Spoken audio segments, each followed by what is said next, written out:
Intel. For decades that name was more than just a brand. It was synonymous with power, with innovation, with the very engine of the digital world. The iconic Intel Inside sticker on your computer wasn't just marketing, it was a promise of quality and leadership. But tonight, we're looking at a different story. The story of a giant under siege, a titan of technology that has lost its footing. The challenges facing Intel are not new, but they are growing more severe with each passing quarter. The company that once defined the cutting edge now finds itself struggling to keep up. A stark reality for its investors, for its employees, and for the entire tech ecosystem that depends on it. The signs of trouble are everywhere if you know where to look. Once the undisputed leader in processor technology, Intel has fallen behind. In the midst of this uncertainty, something unexpected happened. News broke that Nvidia placed a massive order with Intel's foundry services, a deal reportedly worth over $5 billion. On the surface, this looks like a huge vote of confidence. Nvidia is turning to Intel to manufacture some of its next-generation components. For Intel, this is a headline-grabbing win for its foundry credibility.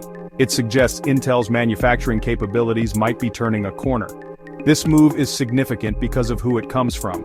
Nvidia and Intel are direct, vicious rivals in the data center market. For Nvidia to trust Intel with part of its manufacturing is a strategic decision that reverberated through the industry. It's a calculated bet.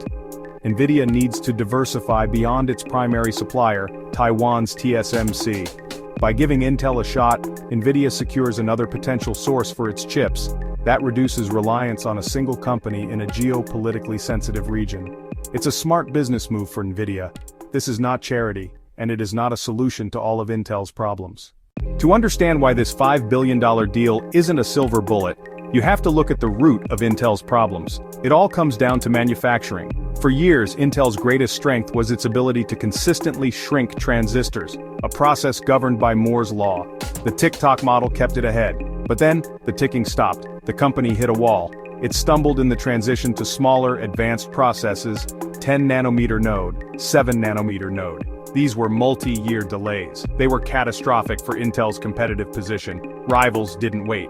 They outsourced to TSMC, the Taiwanese foundry. Suddenly, AMD, long a distant second, produced chips that were competitive, and in many cases superior in performance and in power efficiency. The ground is also shifting beneath Intel's feet. The entire semiconductor market is being reshaped by one powerful force: artificial intelligence. The demand for AI has created a voracious appetite for a new kind of chip, one that can handle the massive parallel computations required for training AI models. This is a world that Nvidia, not Intel, currently dominates. Nvidia's GPUs, or graphics processing units originally designed for gaming, turned out to be perfectly suited for AI workloads. The company saw the opportunity early and capitalized on it, building a massive ecosystem of software and hardware that has become the industry standard. Intel was caught flat-footed. Its CPUs, or central processing units, have long been the workhorses of data centers, excellent for general-purpose computing, but they are not optimized for the specific demands of large-scale AI. While Intel is trying to build its own AI accelerators, like its Gaudi line of chips, it is years behind Nvidia. When you look at the landscape, it's clear that Intel's path forward is fraught with challenges. The Nvidia deal is a positive data point, but it's just one piece of a much larger, more complicated puzzle. Intel's turnaround strategy rests on flawless execution of its ambitious technology roadmap. It needs to prove, not just promise, that it can deliver its next-generation process node, Intel 20A, Intel 18A, on time and with competitive performance. This is the bedrock of its entire strategy. If it stumbles here again, the damage to its credibility could be irreparable. The trust of the market is fragile. This is fundamentally a crisis of execution, not a crisis of funding. Intel is not short on cash. The company is investing over $100 billion in new fabs in Arizona, Ohio, and Germany.